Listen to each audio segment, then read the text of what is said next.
जरूरी। राजस्थान की धरती में मैं देखता हूं कि धम्म का कारवा बहुत ही कम स्पीड में। मॉम्स यहां दिखाई नहीं देते, बंते जी यहां पर दिखाई नहीं देते। कल जब बंते जी मुझे लेने के लिए आए एयरपोर्ट पर, तो वो कह रहे थे कि आप आगे वाली सीट पे बैठो, मैं पीछे वाली सीट पे बैठता हूं,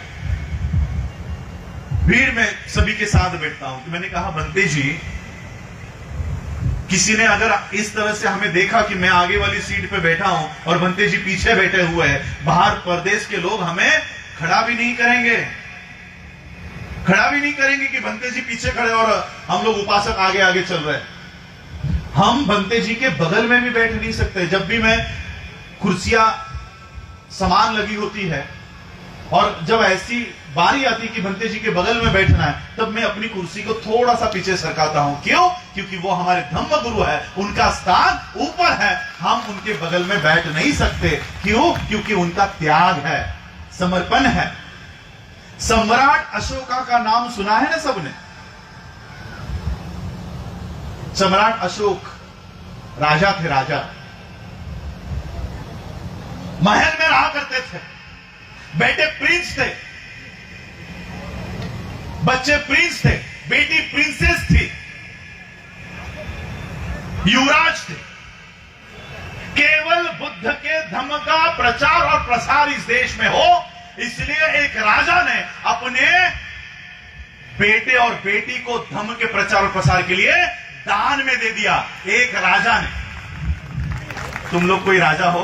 कोई बैठा है यहां पर? सम्राट अशोका के जितने संपत्ति रखने वाला कोई राजा महाराजा बैठा है? घर में 2 वक्त की रोटी नहीं होगी, लेकिन वो अपने बच्चे को धम्म का प्रचार प्रसार करने के लिए दान में देना नहीं चाहता। और वो बोलते समय कहेगा कि भारत बौद्धों में होना चाहिए, भारत में बौद्ध धर्म का प्रचार और प्रसार होना चाहिए, ये सबको लगता है। लेकिन मेरा बच्चा संघ में शामिल होकर धम्म का प्रचार नहीं करेगा। मैं बाबा साहब की बौद्ध धर्म की ये संस्था चलाता हूं। मुझे बहुत अच्छा लगा जब मैं बंते जी से जब बात कर रहा था, वो कह रहे थे कि मैं पीएचडी हूं, मैं लेक्चर्स लेता हूं। एज देखो उनकी। अगर इस तरह के बंते इस भारत में 100 भी तैयार हो गए, तो बाबा साहब ने दिया हुआ वचन कि मैं भारत को बौद्धमय करूंगा, ये ज्यादा दूर नहीं होगा। इस सपने को, इस संकल्प को हम पूरा कर सकते हैं अगर भंते जी से जैसे भंते इस देश में तैयार हो। हमको भंते के तौर पे कौन देते हैं पता है? भंते जी। आदमी रिटायर होने के बाद उसको ब्लड प्रेशर हो जाता है, डायबिटीज हो जाता है, स्पॉन्डिलिसिस हो जाता है, किडनी की बीमारियां आ जाती है, खून की बीमारियां आ जाती है, 4 पैदल चलने के बाद हफने लगता है। ऐसे लोग दे देते, जाओ ये लेके जाओ। धम्म के प्रचार प्रसार के लिए जो किसी काम का नहीं बचा वो हमको दे देते, चीवर पहना लेते, ला ये लेके चले जाओ। कैसे बढ़ने वाला है? मेरे परिवार में हम 2 भाई हैं। मेरा बड़ा भाई परिवार चलाता है, परिवार की देखभाल करता है।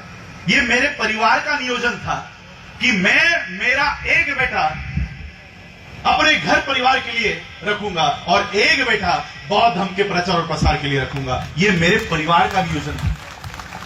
इसलिए आज मैं यहां पर आप लोगों के सामने बाबा साहब के बुद्धिस्ट मूवमेंट को बढ़ाने के लिए काम कर रहा हूं।